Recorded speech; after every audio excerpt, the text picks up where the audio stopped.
At night, we were the patrol platoon, and I would send out, I would send out patrols. I would go out with patrols practically every night toward this area to see what the enemy was doing and probably bring back a few German prisoners.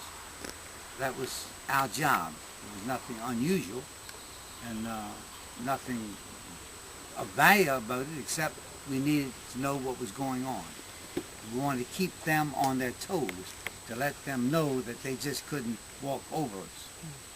We kept them busy constantly. Every night we sent out a patrol. If not, we would go out on attack at night.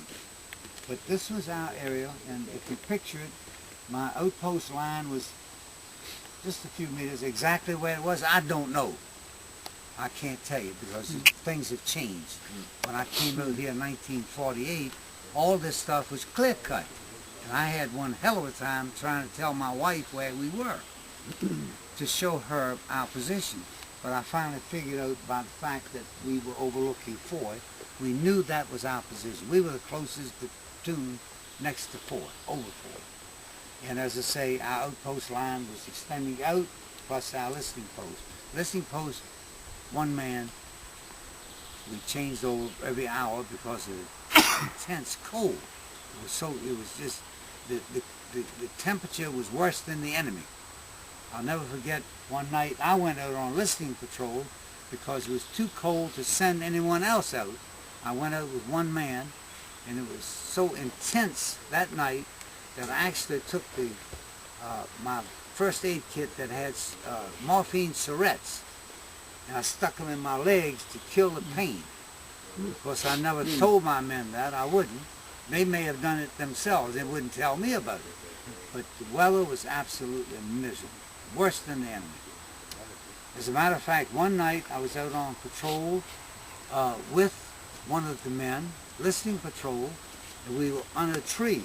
I don't know how far it was. Like I say, things have changed.